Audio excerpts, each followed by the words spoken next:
Seigneur de notre Père, que nos cœurs soient disposés à la parole. S'il te plaît, Seigneur, interviens ce matin. Parle, Seigneur, car tu nous as réunis ce matin pour que nous soyons écoutés ta parole. Ta parole nous donne la vie. Voilà pour de tout notre cœur, Seigneur. Ce matin encore, nous venons auprès de toi pour nous recommander, nous abandonner en ta main. Au nom de Jésus. Amen. Voilà, nous sommes en train de continuer vraiment des sous-thèmes sur sous-thèmes. Et partons donc de la mise d'une prostituée, qui est le thème général. Apocalypse chapitre 17, versets 1 à 6. Nous en sommes arrivés, chers frères et sœurs, sur quelques portions des Écritures. Dans cette référence biblique d'Apocalypse chapitre 17, versets 1 à 6, l'apôtre Jean avait dit, il va dire que puis il me transporta en esprit dans un lieu désert. Et précisément c'est là où nous sommes, dans cette portion d'écriture, ou bien ce texte. Puis il me transporta en esprit dans un lieu désert. Et nous avons compris que transporter en esprit ici, il s'agit des visions. Dieu montre des choses que les autres ne peuvent pas voir. Si tu es en Dieu, si tu es en Jésus-Christ, alors nécessairement tu dois avoir des visions. Des visions, donc c'est ce moyen que le Seigneur utilise pour nous parler. C'est ce que je crois le livre de Job nous rappelle. Dans Job, il est dit que Dieu parle tantôt d'une manière, tantôt d'une autre, et l'on ne prend point garde. Il nous parle, il nous parle par des visions et par des songes lorsque les hommes sont livrés à un profond sommeil. Est-ce qu'on parle là-bas le Seigneur? Si dans ta vie, ton sommeil passe comme ça, sans songe, sans vision, alors il y a un problème. Il faut que le Seigneur te parle. Chers frères et sœurs, nous voyons donc que la vision est biblique. Et c'est par la vision que Dieu va montrer à l'apôtre Jean les événements qui devaient arriver dans la suite des temps. Les événements qui devaient arriver après la période apostolique, après la période des apôtres, des disciples de Jésus. Tous sont morts. Et Jean était presque parmi le dernier, sinon le dernier, avant qu'il ne meure. Dieu lui a montré ce qui devait arriver dans ce monde.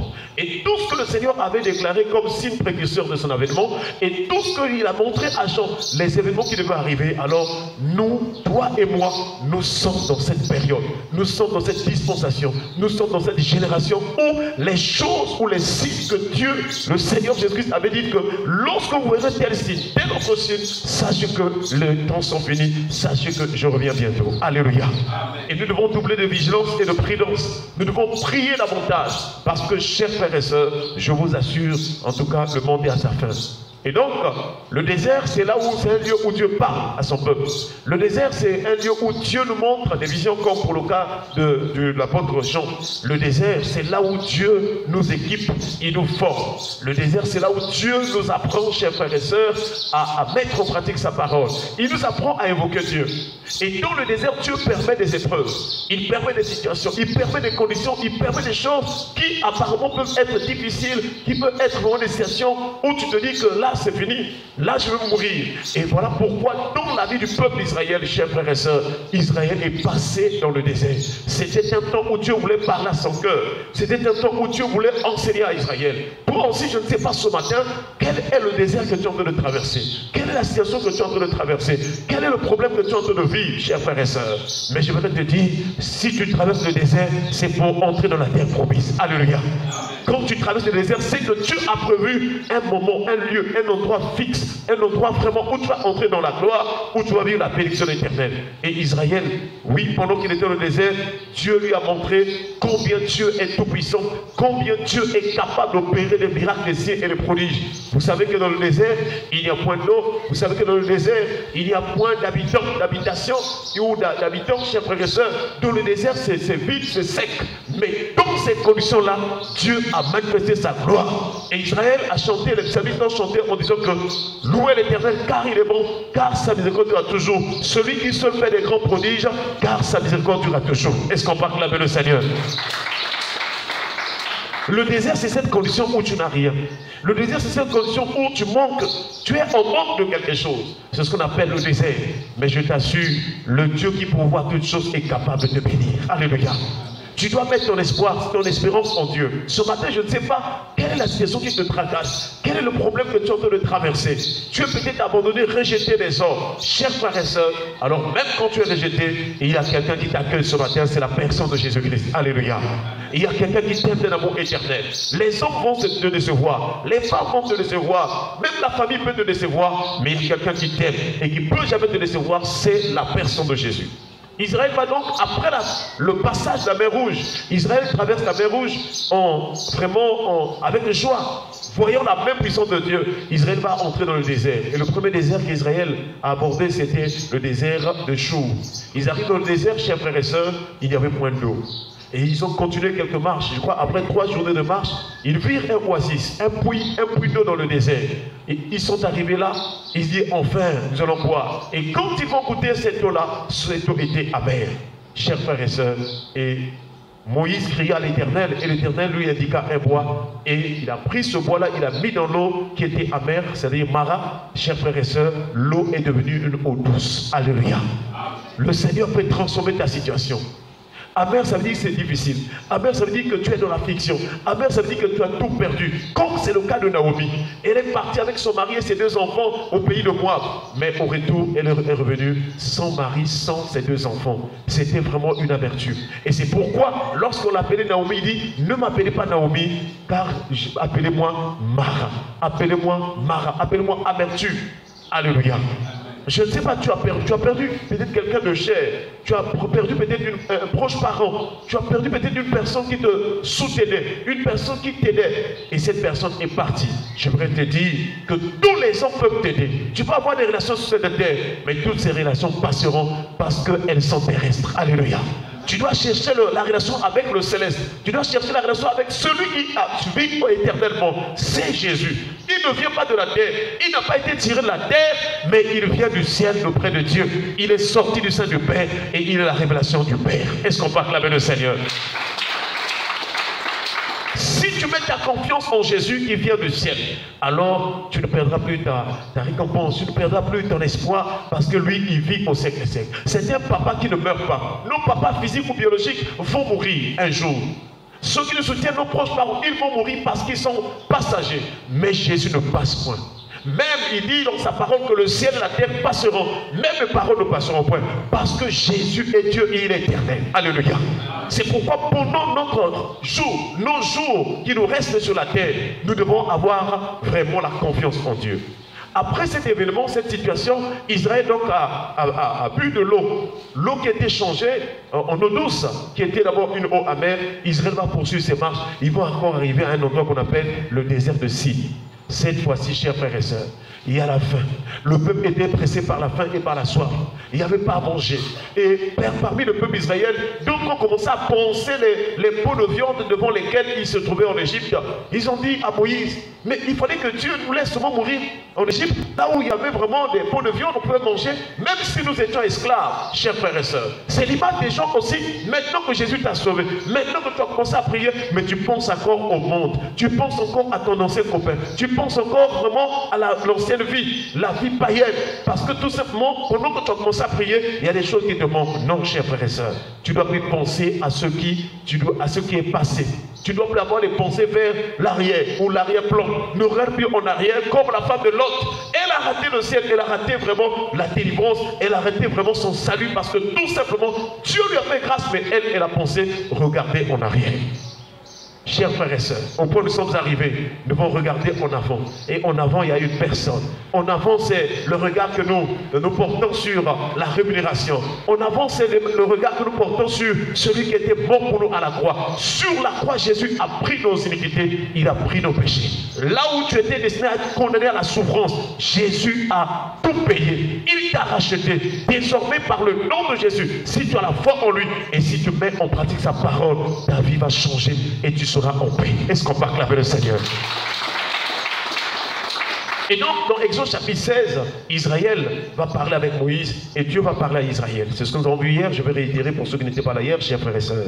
Et nous sommes dans Exode chapitre 16, verset 10 à 12. Il est écrit, et tandis qu'Aaron parlait à toute l'assemblée d'Israël, à toute l'assemblée des enfants d'Israël, ils se tournèrent du côté du désert, et voici la gloire de l'Éternel parut dans la nuée. Est-ce qu'on peut acclamer le Seigneur? L'Éternel s'adressant à Moïse dit, j'ai entendu les murmures des enfants d'Israël. Dis-leur, entre les deux soirs, vous mangerez de la viande, et au matin, vous vous rassasierez de pain. Et vous saurez que je suis l'Éternel, votre Dieu. Chers frères et sœurs, Dieu fait cette promesse-là. Alors qu'Israël avait faim, il n'y avait rien, et il se retrouve dans le désert. Les déserts, il n'y a pas de boulangerie, il n'y a pas de boucherie au désert. Mais Dieu leur promet la viande et aussi du pain. Alléluia. Parce que Dieu est capable de sortir, d'emmener quelque chose dans ta vie, une chose qui n'existait pas. Alléluia. Il est capable d'emmener à l'existence ce qui n'existe pas comme si elles étaient. Voilà pourquoi tu dois mettre ta confiance en Dieu. Même quand tu ne vois rien dans ta vie, tu dois croire que Dieu est capable de te visiter, de te bénir. Est-ce qu'on peut acclamer le Seigneur? Chers frères et sœurs, c'est merveilleux d'être en Jésus. C'est merveilleux d'avoir la confiance en Jésus. Parce qu'une personne qui a la foi en Jésus, c'est une personne bénie. C'est une personne qui va entrer dans la gloire. C'est une personne qui va vivre des miracles, des signes et des prodiges. Tous ceux qui ont espéré en Jésus n'ont pas été confus. Alléluia. Tous ceux qui ont mis leur foi en Jésus n'ont pas été confus. Et nous voyons donc, chers frères et sœurs, entre les deux soirs, c'est cette période qui va entre 15h et 17h. Parce qu'en Israël, les deux soirs, c'était donc le déclin du soleil et aussi son coucher. Lorsque le soleil commençait à baisser, jusqu'à 17h, on pouvait se coucher, chers frères et sœurs. Alors, c'était, en Israël, on appelait ça les deux soirs. Et c'est entre les deux soirs que le Seigneur l'Éternel promet à Israël, chers frères et sœurs, il promet à Israël qu'il va leur donner la viande, qu'il va leur donner du pain.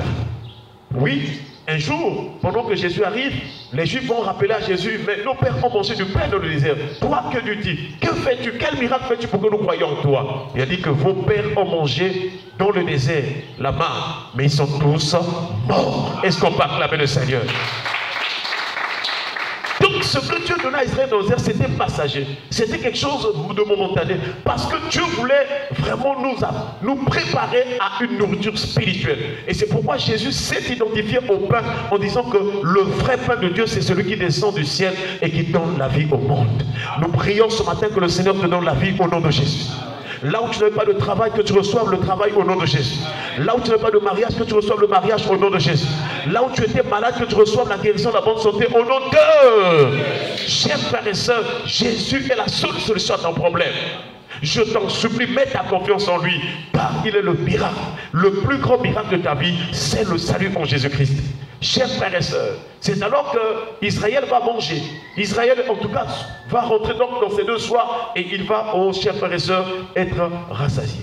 Chers frères et sœurs, vous allez remarquer aussi que Jésus aussi était crucifié. Et lorsqu'il était à la croix, c'est entre les deux soirs. Sinon, déjà, pendant la première partie des deux soirs, que Jésus, sur la croix, va pousser un cri. Et nous voyons dans Matthieu chapitre 27, versets 45 à 46. Matthieu 27, 45 à 46, il est écrit: depuis la 6e heure jusqu'à la 9e heure, il y a eu des ténèbres sur toute la terre. La 6e heure, nous voyons, c'est 12 heures. Et la 9e heure, c'est 15 heures. Donc, ça cadre avec ce que nous avons dit dans l'Ancien Testament, entre les soirs. Jésus est crucifié. Il est en train d'aller vraiment pour vraiment accomplir cela. Et le dernier cri, avant le dernier cri que Jésus va pousser, alors il va dire, il avait déclaré, vers la 9e heure. Donc, l'entrée aux deux soirs, il dit, vers la 9e heure, Jésus s'écria, Élie, Élie, lama sabachthani, c'est-à-dire, mon Dieu, pourquoi m'as-tu abandonné? Est-ce qu'on peut acclamer le Seigneur? Il s'était offert pour nous. Il avait accepté la souffrance de la croix pour nous, chers frères et sœurs.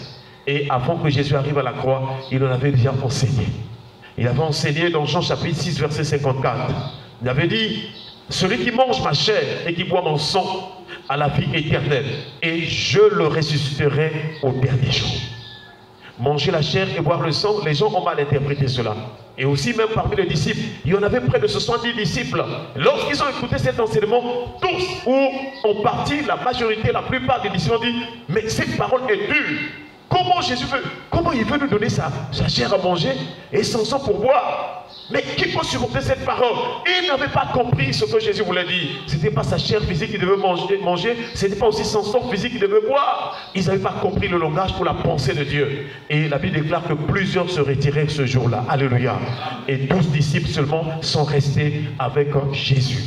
Chers frères et sœurs, lorsque Jésus disait « Celui qui mange ma chair et qui boit mon sang a la vie éternelle », il parlait de la foi, il parlait de faire la volonté de Dieu. Parce que Jésus partait à la croix. Sa chair, il est en train de livrer sa vie. Il est en train de livrer son corps. Et le pain, dans la Sainte Seine, c'est l'image du corps de Jésus. Il dit que ceci est mon corps livré pour vous. Est-ce qu'on peut acclamer le Seigneur? Cela voudrait dire que si tu crois que Jésus était mort pour tes offenses, il était mort à la croix pour toi, alors tu seras sauvé. Alléluia. Si tu crois que Jésus s'était donné à la croix pour toi, chers frères et sœurs, si tu fais la volonté du Père, en acceptant Jésus comme Seigneur et Sauveur, en croyant qu'il s'est donné pour toi, et les textes bibliques nous rappellent que car Dieu a tant aimé le monde, et qu'il a donné son Fils unique, afin que quiconque croit en lui ne périsse point, mais qu'il ait la vie éternelle. Si tu confesses de ta bouche le Seigneur Jésus, et si tu crois dans ton cœur que Dieu l'a ressuscité de mort, tu seras sauvé. Sauvé veut dire que ton âme ne va plus aller dans le séjour de mort. Même si tu meurs physiquement aujourd'hui, tu quittes cette terre, ton âme sera dans le paradis de Dieu. Alléluia. Chers frères et sœurs, tous ceux qui meurent sans Jésus, tous ceux qui meurent vraiment sans la foi en Jésus, alors pendant que nous parlons là, ceux qui sont déjà morts, ils sont en train de souffrir là où il y a le feu. Leur âme est dans le feu. Leur âme est en train de croupiller, leur âme est en train de gémir à cause des flammes de feu. Et chers frères et sœurs, nous devons, pendant que nous sommes encore en vie, nous donner totalement au Seigneur Jésus-Christ. Chers frères et sœurs, nous voyons donc que après cela, le Seigneur va parler encore, toujours dans le désert, il va parler à Israël. Et Dieu va montrer combien ce que Dieu donne est suffisant pour chacun de nous. Nous sommes au verset 18 de Exode chapitre 16. Il est écrit: on mesurait ensuite avec l'homère. Celui qui avait ramassé plus n'avait rien de trop. Et celui qui avait ramassé moins n'en manquait pas. Chacun ramassait ce qu'il fallait pour sa nourriture. Est-ce qu'on peut acclamer le Seigneur? Un miracle s'est opéré. C'est-à-dire qu'en Israël, dans les familles d'Israël, il y a des familles qui sont nombreuses, il y a des familles qui ne sont moins ou peu nombreuses. Telle que la famille de Gédéon, c'était une petite famille.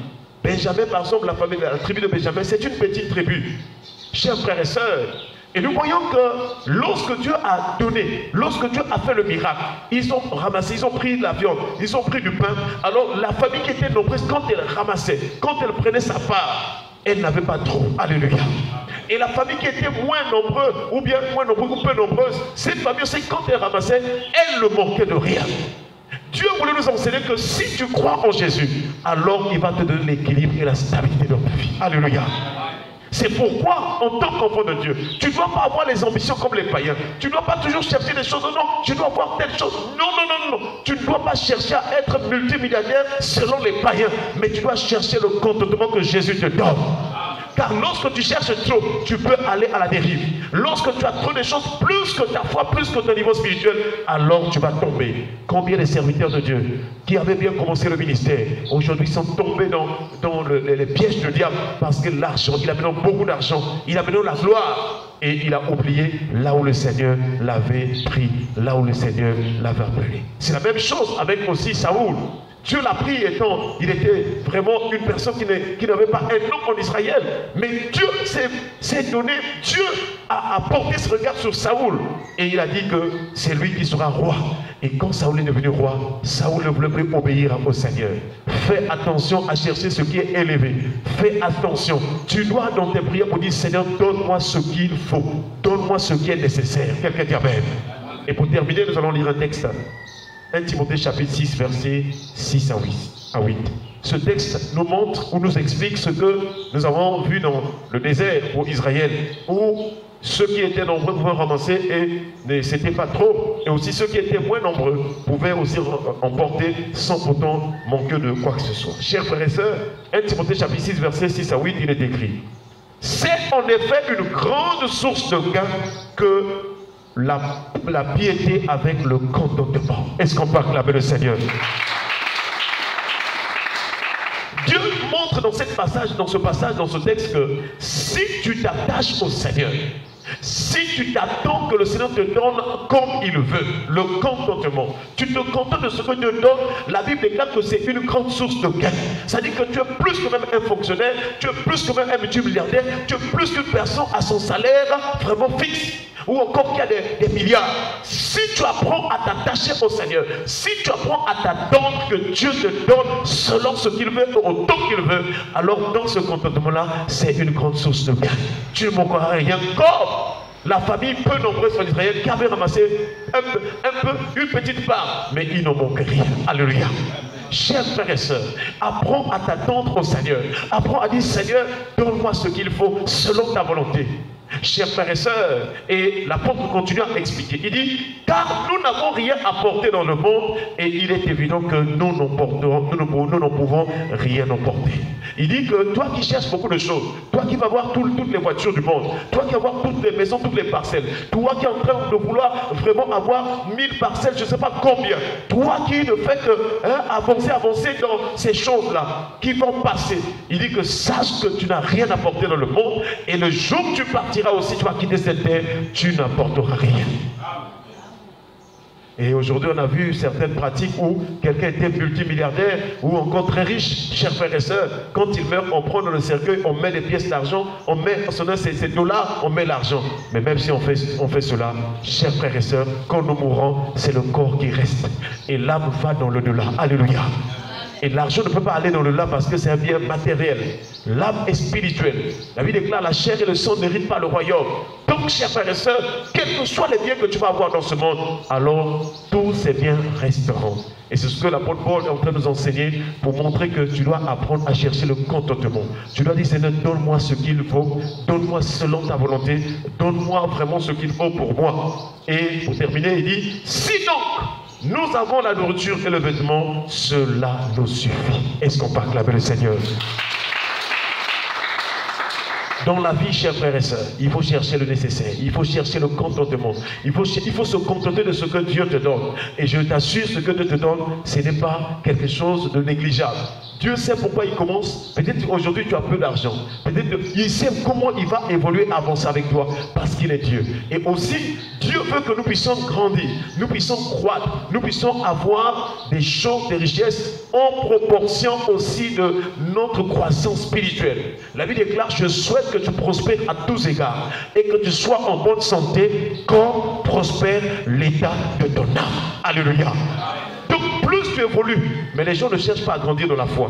Les gens ne cherchent pas à grandir dans l'amour. Les gens ne cherchent pas à grandir dans la crainte de Dieu. Ils cherchent à avoir beaucoup d'argent. Et il y a même des églises où on ne prêche que ça. Je vois que tu es riche. Ah, tu vas acheter des avions. Mais quel est le niveau de sa foi? Ça, c'est une fausse doctrine. Nous devons enseigner la foi. Car une personne qui a une grande foi fera aussi des grandes choses. Alléluia.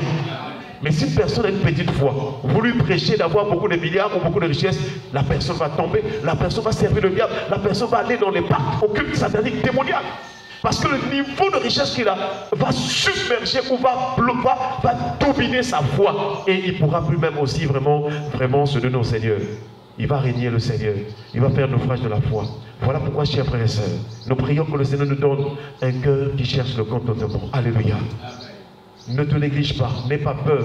Peut-être te dis que parfois mon salaire, ça ne cadre pas, je n'arrive pas à m'en sortir. Demande au Seigneur de t'accorder le contentement. Lui qui est le bon berger, tu ne manqueras de rien. Alléluia. Le Seigneur est capable de te placer, de te mettre dans une situation, dans une condition où tu as peu, mais tu vis bien. Tu as aussi beaucoup, mais tu vis bien, sans pourtant que tu deviennes orgueilleux. Parce que la richesse élève ou encore enfle notre cœur pour que nous devenions orgueilleux. Que Dieu nous aide à chercher le contentement. Que le Seigneur nous aide à marcher, oui, en étant vraiment, en s'attendant à lui, pour que nous puissions vivre selon le contentement qu'il nous accorde, selon le nécessaire qu'il nous accorde. Car si Dieu te bénit, alors tu ne manqueras de rien. Si Dieu te bénit, tu n'auras pas trop ou tu n'auras pas moins, mais tu seras équilibré. Baissons nos têtes dans la prière. Prions le Seigneur au nom de Jésus. Seigneur de notre Père, merci pour ta parole. Merci pour ta parole que tu nous as donnée ce matin. Merci pour cet enseignement, Père éternel. Laisse que ton nom soit glorifié. Laisse que ton nom soit loué, Seigneur. Laisse que ton nom soit béni. Merci pour ce que tu nous as donné, Seigneur. Toi qui es le Dieu vivant. Toi qui es le Dieu puissant. Toi qui es le Dieu de gloire.